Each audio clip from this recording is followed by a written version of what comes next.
Let's consider energy changes in matter. We're going to be looking at kinetic energy, potential energy, the phases of matter, the kinetic molecular theory, phase changes, calorimetry, kinetics, collision theory, enthalpy, entropy, Gibbs free energy, potential energy diagrams, and catalysts. Don't worry, this will take place in several videos. First thing, what's the difference between potential and kinetic energy? Potential energy is the capacity to do work. It's the capacity to do something. Now in chemistry, the potential energy is involved in chemical bonding. How many bonds are there in the substance that can be broken in order to release energy? So we know that certain foods, for example, when they get digested, they're able to produce more energy than other kinds of food substances. It all has to do with the chemical bonding. Now, kinetic energy is energy in motion. In other words, how fast are the particles moving? Temperature is a measure of the average kinetic energy. So as temperature increases, the kinetic energy increases. The higher the temperature, the greater the kinetic energy. It doesn't matter about the size of the sample, it just matters what the temperature is. Now I want you to be able to calculate from Celsius to Kelvin. In order to change Celsius to Kelvin, all you do is add 273 degrees to it. Absolute zero is when the Kelvin temperature is zero. When that occurs, all motion stops. It is the lowest possible temperature. What's the law of conservation of energy? Energy cannot be created or destroyed.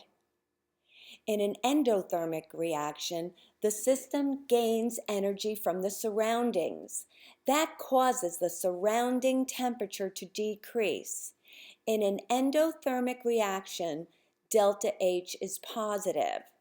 Now the opposite of endothermic is exothermic. An exothermic reaction is when a system loses energy to the surroundings. In this case, the temperature of the surroundings is going to increase. In an exothermic reaction, delta H is negative. Well, what does this have to do with the law of conservation of energy? In an endothermic reaction, the system gains energy from the surroundings, which means that the energy gained by the system is equal to the energy lost by the surroundings. In an exothermic reaction, in which a system loses energy to the surroundings, the heat or the energy lost by the system is equal to the heat gained by the surroundings. This is why there's no net change. Now here are the different states of matter.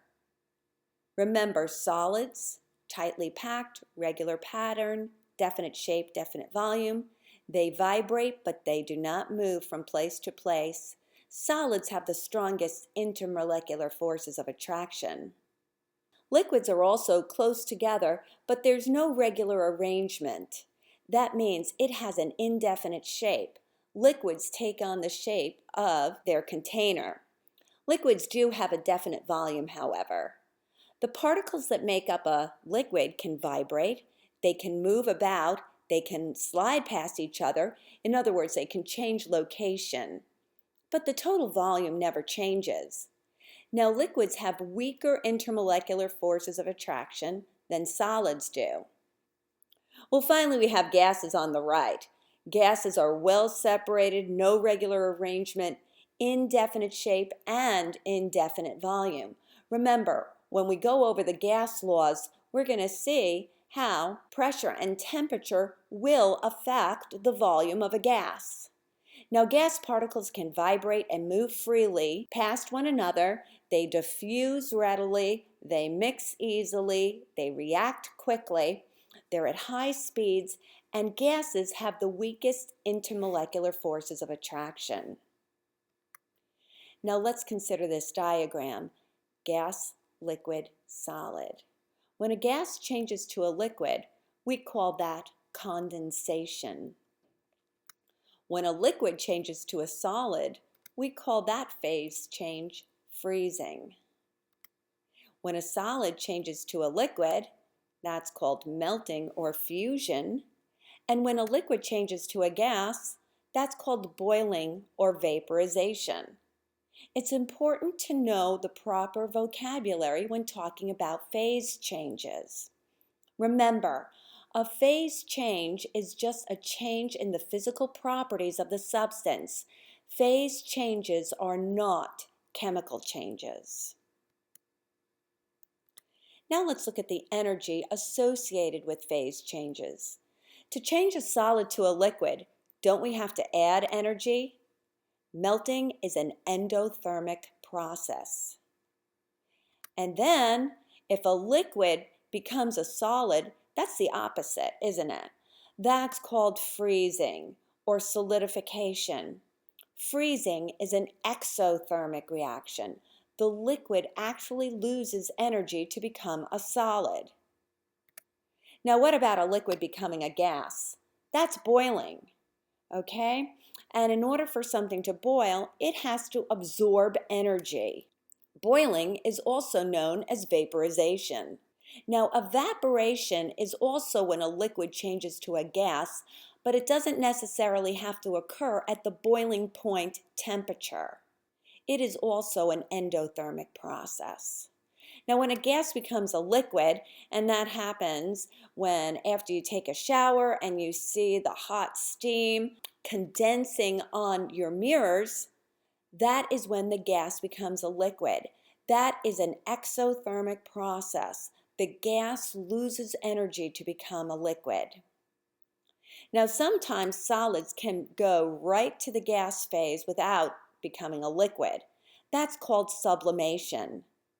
Substances like carbon dioxide and iodine sublime, also an endothermic process.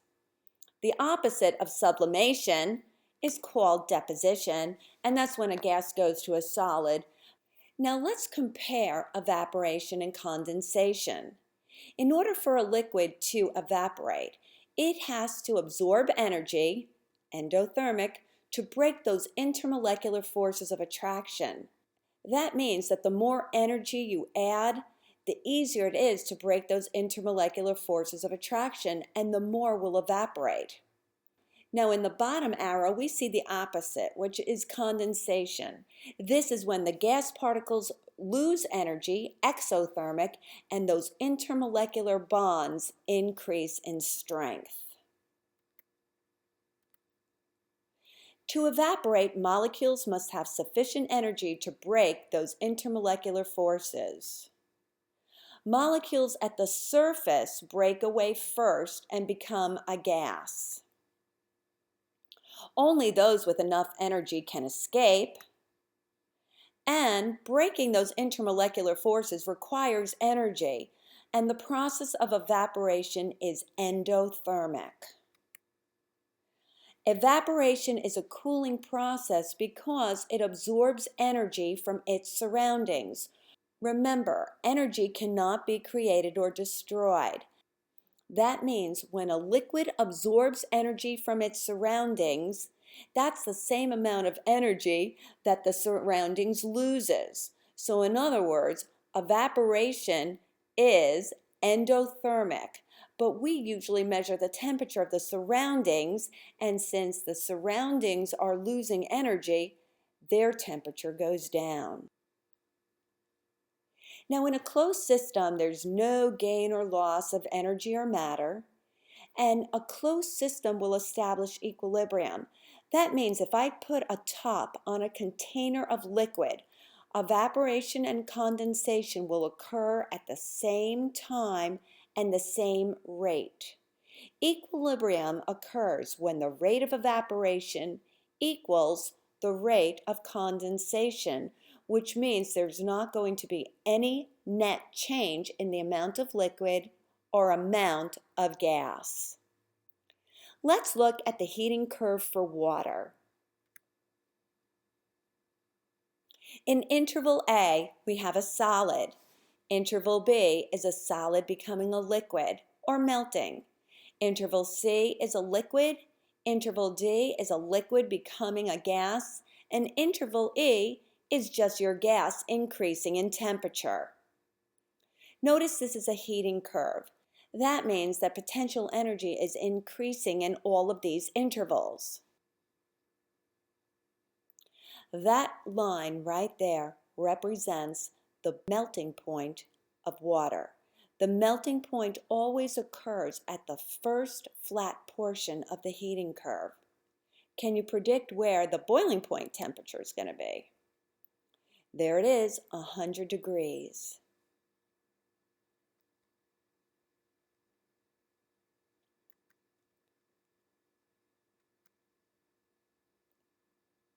The solid is seen in blue and becoming a liquid in interval B. All of interval C is a liquid and becoming a gas during interval D. And then you have interval E in red, which is the gas. Now, let's look at the heating curve again. To go from solid to liquid, that's melting. That is an endothermic process. Interval B, depending on if you're increasing the heat or if you're removing the heat, then it would be a cooling curve. Melting occurs when the solid becomes a liquid, and freezing is when the liquid becomes a solid.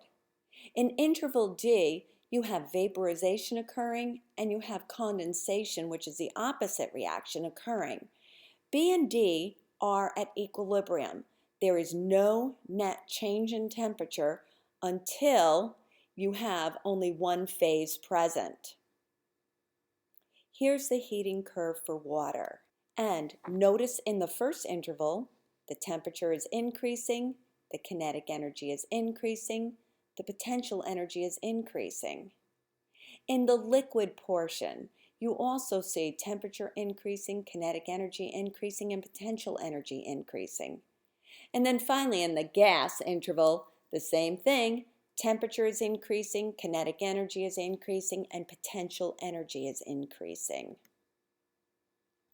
The two flat portions of the curve are equilibrium.